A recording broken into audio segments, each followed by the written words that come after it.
We shared a house in... this is the year I remember... This is like my gas leak year of Edinburgh, 2010. I remember... And Justin Morehouse was on this podcast in Manchester, in Salford, last year.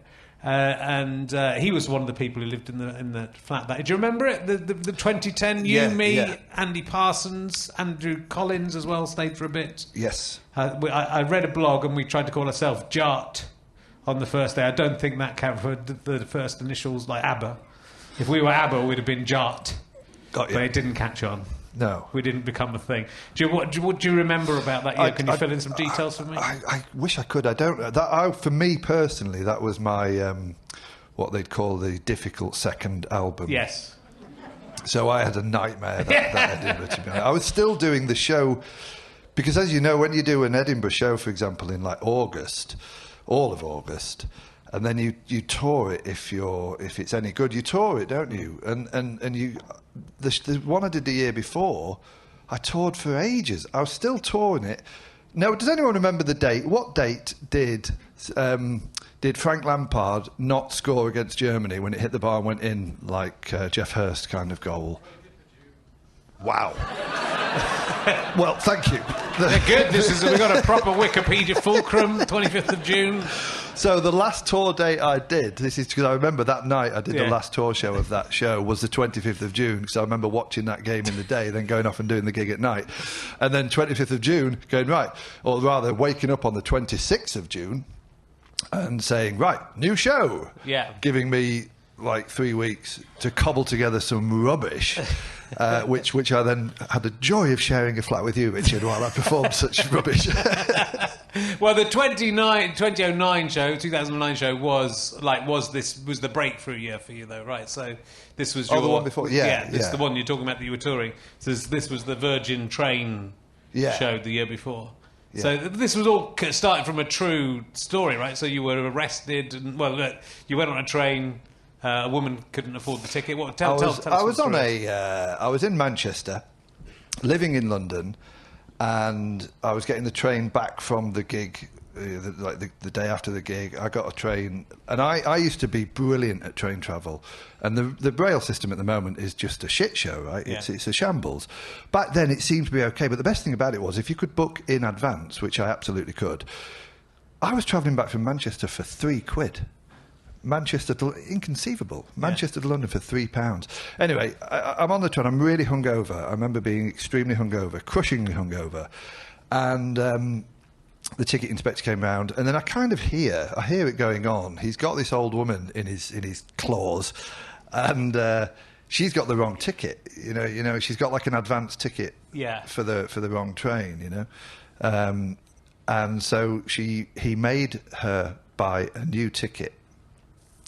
For £115 it was, and she was travelling from Bolton down to South London to visit her grandchildren.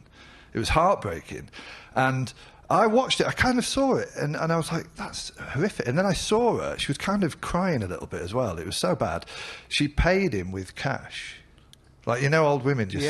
Like, not all old women, but there's quite a high percentage of old women just carry cash. Like they don't... contactless or anything. So she paid like that. And I was horrified, and I kind of had a go at him. I had a bit of an argument with the ticket inspector, saying that and then spoke to the old woman, and it wasn't her fault. Like, she'd been given this itinerary from the ticket Bolton train station, which outlined what train she could get, and they'd ballsed it up. Right.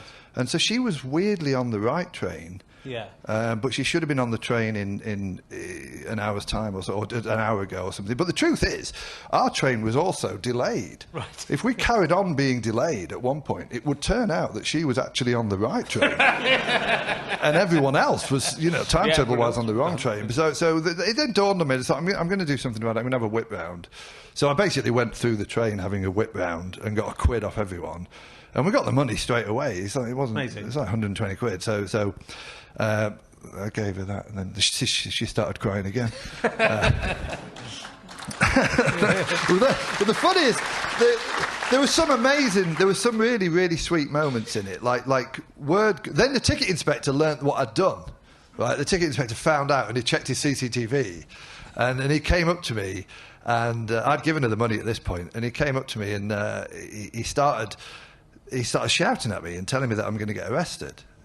Guy. Yeah. It's unbelievable. Yeah. It really was. He'd lost his mind at this point. He'd lost his mind because I'm going to get arrested. So, and what was quite funny was, by now we'd already left whatever station is the next stop was Euston. Yeah. Like I was not getting away. So it was quite an interesting police chase in so much that, normally, the criminals would run away and the police would have to pursue them. Police just waited there with a net for the train and me to arrive. And in the meantime, while we were on the train, word got out that the ticket inspector was trying to arrest me. So this... I know, and everyone was like, what is he arresting you for? So I went up to him and what exactly are you arresting me for? And he said, begging. That was the charge. I was going to be arrested for begging, which you can understand if you're clutching at legal straws. Yeah, but why was he so Richard, angry? he was a psychopath. I cannot speak on his behalf. But that was, the legal thing that he could grasp. Yeah. So he was going to get me done for begging. Next thing, this guy is on the train, is a Manchester, very well-turned-out gentleman who's on the way to a very important meeting in London, and he's a solicitor. So he says, here's my card, first of all. And he said, I'll be with you don't go anywhere without me, right, when we get off the train. So we finally arrive in Euston, and I'm kind of bursting with excitement because the truth is, I didn't. My next duty was on stage that evening. Yeah. It was now 1 p.m. I think my plan was to go home, have a nap and a swim at the local swimming pool. I had more than enough time for an arrest. I could really factor in an arrest, no problem. So we got off the train. It was me and Lena. The old woman was called Lena. I don't want to call her old woman. The passenger in peril was Lena. And then this lawyer guy. And we walked down the platform, and I remember we assumed a V formation. It just felt right. Lena was quite slow on her feet, Well, also because she actually had in her bag £121 coins. That wasn't. It's actually quite a big heft. That sock.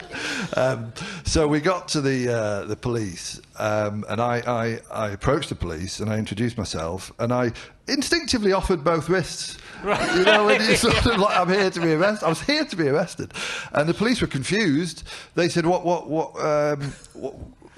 I said, "I'm the beggar. I mean, you're here to arrest a beggar, aren't you?" And they went, "That's right." Well, I'm the beggar.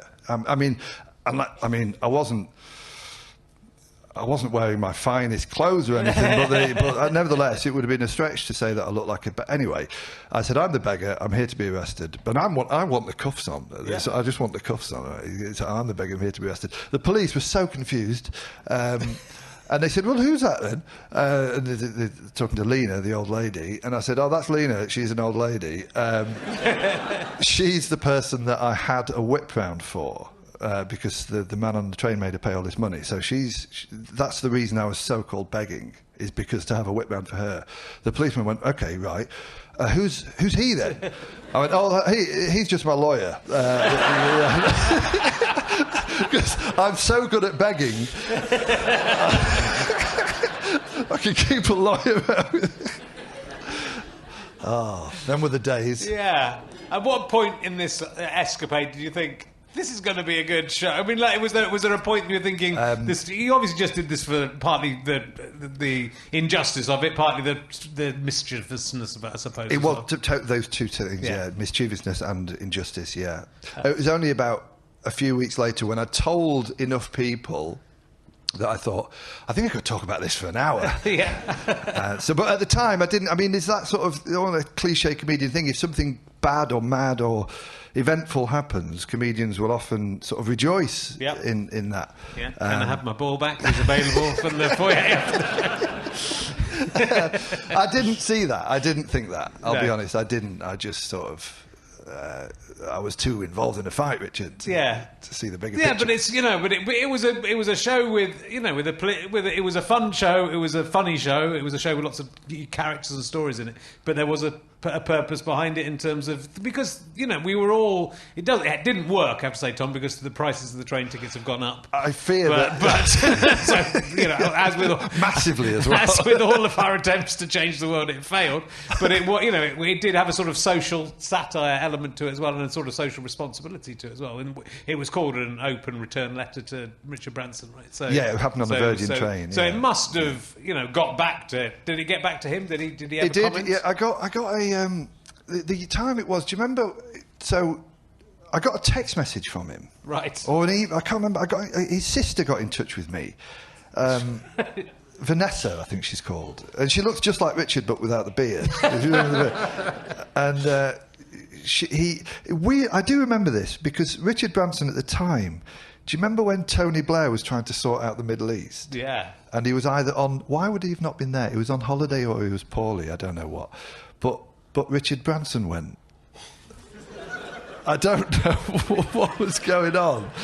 But this message I got from Vanessa Branson was very simple, and it was a well done message from Richard Branson, and sort of congratulating me on an award that I'd been nominated for and stuff. So it was a very sweet message. It was also very brief and very like a message you send when you can't send a full like Morse code kind of thing. Right, yeah. And it was sort of it was a very sweet message. And Vanessa Branson explained that he's in the Middle East and he doesn't have his phone or something. Right. So he'd flagged. I don't know what had happened, but it was. Maybe I've just been fobbed off. But that's not a great excuse for someone who owns a massive phone network. I mean, I was in the Middle East. I couldn't afford to pay the roaming charges for that. It was a bit expensive. He's putting broadband around the country.